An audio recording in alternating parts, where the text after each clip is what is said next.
And God said, "Let there be The light." Lord says, "Let my people go." I am the way and the truth and the life. No one comes to the Father except through me. This is the Talkin Bible podcast. Hello, folks. Welcome to Good Friday. Happy Good Friday to you. As if you're listening to this in real time, it is Good Friday.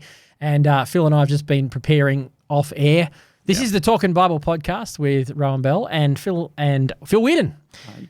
And Phil and I have just been talking off air, and we realised that we've kind of conflated our last Friday's episode with this one. Last Friday's episode, it's really not his fault. It's my fault.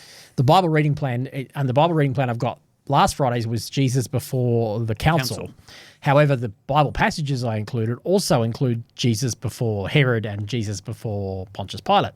So that was a bit of a hassle, which made us think, oh my goodness, we've got nothing to talk about because we've kind of spent a bit of time talking about Jesus before Pilate at last week. So you can go back and listen to that if you've missed that. Go back 5 episodes and listen to that. However, we did find a couple of things that we'll just briefly touch on that are in this narrative around this conversation that Jesus has with Pilate, or more so, not so much that Jesus has with Pilate, because we touched on that last week, but the implications of what happened in Pilate's discourse about Jesus with the crowds and all that sort of stuff. So how about we go down that path on this Good Friday? It's worth discussing. We talk about Barabbas and the crowd's fickleness, and let's do those couple of things, eh? Yeah. So, looking at sort of outside the building and see what was happening with the just trying to work out like how would it be of a normal practice where the crowds would show up outside Herod's palace. Yes. So they now think they have this seat. We walked. So it's outside. It's not where you traditionally think that Pilate's palace would be. They now think Pilate was probably living in what is called the Tower of David, which is not the Tower of David. It was where Herod had built a palace, and outside the city walls, they've found a seat which is called. They think could be very likely where just outside the palace where the crowds would have gathered to hear Pontius Pilate. Yeah. It was the Bema seat, basically, where he would come and pronounce judgment or sit there before the people and so on. So they found that spot. So the crowds, the disciples, originally the Jews did not want this happening. They wanted to get this whole thing done and dusted before the crowds found out it was happening, really, didn't they? Yeah. And also they sort of at one point said, we shouldn't do it during a religious feast as well. Yes, that's right. They weren't going to do it because it says we shouldn't do it during the religious feast or the crowds may riot. So they tried to do it under the cover of darkness. They were hoping that they could get the whole thing done and Jesus pinned up on a cross or killed or something prior to the crowds finding out. They'd wake up on the morning and find that it was done. But it's dragged on all night long, this whole process of all these trials. And now it's the early hours of the morning. Still very early in the morning because Jesus goes on the cross at 9 a.m., doesn't he? Yes. So we're still talking between sun up and 9 a.m., so maybe 6, 7 in the morning. But somehow word's gotten out that Jesus is there and crowds have gathered. Yeah. And Pilate parades. I'm just reading here where he Pilate was going backwards and forwards between Jesus inside and the religious leaders, and the crowd were outside. Yes. And because of the Jewish customs, the religious leaders wouldn't go anywhere near. They wouldn't go Gentile. Inside the Gentile. They wouldn't go inside the palace. Yep. So Herod was going backwards and forwards. Pilate, sorry. Pilate. And Pilate goes outside and he announces this verdict: "You brought this man to me, accusing him of leading a revolt. I've examined him thoroughly on this point in your presence and find him innocent." Herod came back to the same conclusion and sent him back, and nothing this man has done deserves death penalty. So Pilate says, "I will have him flogged," and then released him. But then a mighty roar rose from the crowd. In one voice they shouted, "Kill him! Kill him and release Barabbas." I often think about the fact that many in this crowd, a few days before, were walking down the Mount of Olives with palm branches, celebrating, singing Hosanna to the Son of David, who blessed is he who comes in the name of the Lord. How fickle this crowd was. Yeah.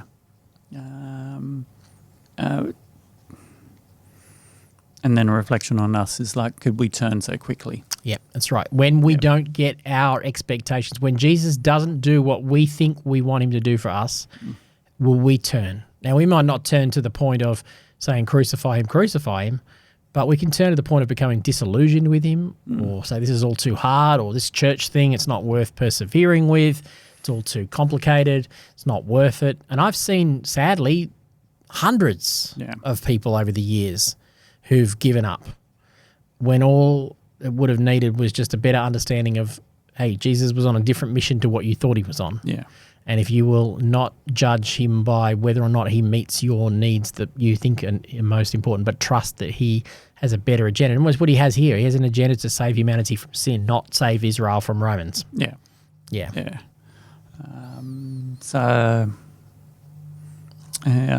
And then they keep...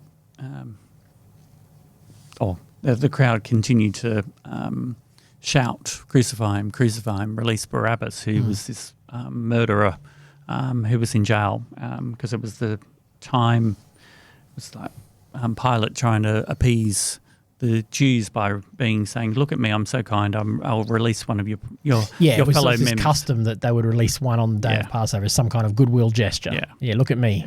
Yeah. So he says, I'll release him. He uses that custom to try and get Jesus off the hook. And the crowd won't have it. No. Yeah. Does it say there? I think it does say that it's kind of like the chief priests and the religious elite that whip the crowd up. Doesn't it say that? It does. On one of the gospel versions? Yes. It does say in one of the versions that, yes, the religious leaders whip him up. Yeah. So they get the crowd in a frenzy. No, give us Barabbas. Yeah. Sorry, my brain keeps going back to the movie Life of Brian, and it's like, Yes. the crowds calling out names. And Brian. Yes.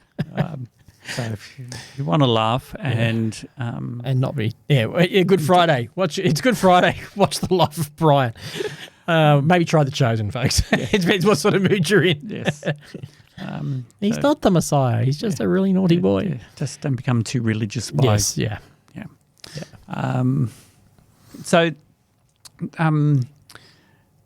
The mob shout louder and louder, demanding that Jesus be crucified, and their voices prevailed. So Pilate sentenced Jesus to die as they demanded. And gave him Barabbas. Yeah. And at one point, in one of the Gospels, it says that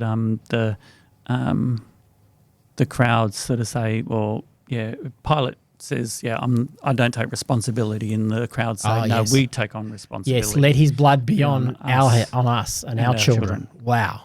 Yeah. So this is a crowd that has been whipped into a frenzy, which we should learn from. Yeah. How fickle we can be as humans.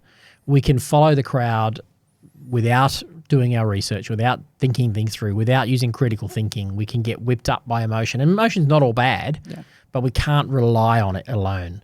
In this case, they obviously got whipped into this man promised you the earth. I can just imagine the priest going, this man promised he'd save you, but look at him now. Yeah. What hope is there? Oh, you should crucify him. And they'd go, we've needed him. Yeah. And so they start shouting.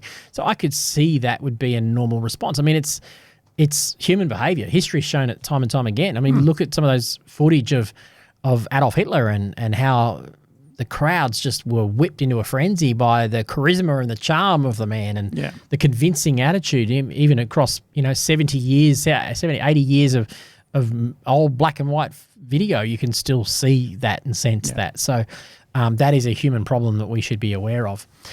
Just making sure that we don't get whipped into that frenzy by and cults do this, stir people up. Like I would say, as your pastor, if you're part of our church, don't just accept something because Pastor Rohan says it. That is dangerous. Do your research. Study for yourself. Hopefully I'm not telling you leading down a wrong path, but I'm a human being. I've preached stuff in the past that I don't believe anymore. So I'm on a journey just like all of us.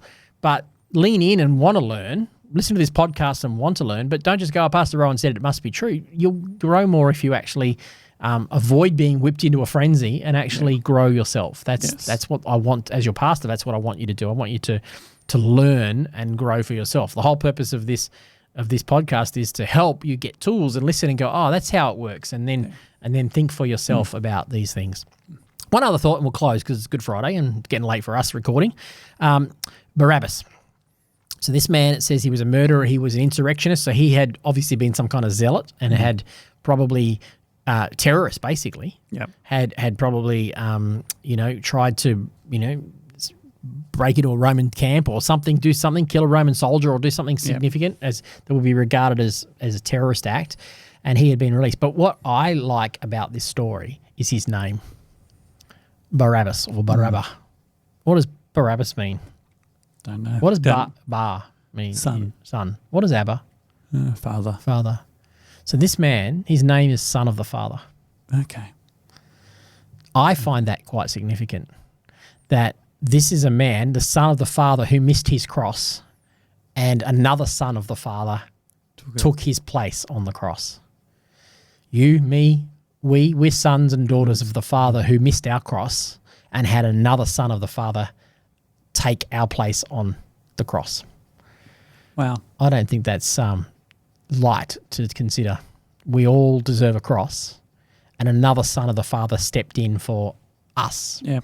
We're all Barabbas. Yeah. In some way, we're all insurrectionists. We've all rebelled against, not just against Rome, but against God. Against the Father. We deserved the cross, but another one took our place.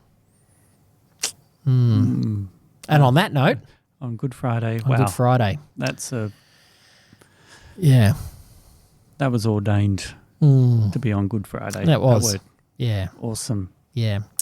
All right. Okay. Well, happy Easter to all our listeners in real time. Yes. Thanks for being with us. And thank you, Phil. Thank Do you. we have anything else scheduled? I don't think you do yet, but Not in the near not future. in the near future. No, well, I think we're scheduled through to June sometime. So probably the back half of the year at least. Yeah. Well, I'm going to be cramming them in, getting them all done in groups. So thank you for being with us for the last 2 problem. weeks. It's been fun. And no worries. Have a good Easter weekend, and we'll talk to you on Easter Monday. See you, ya. everyone. Bye. Bye.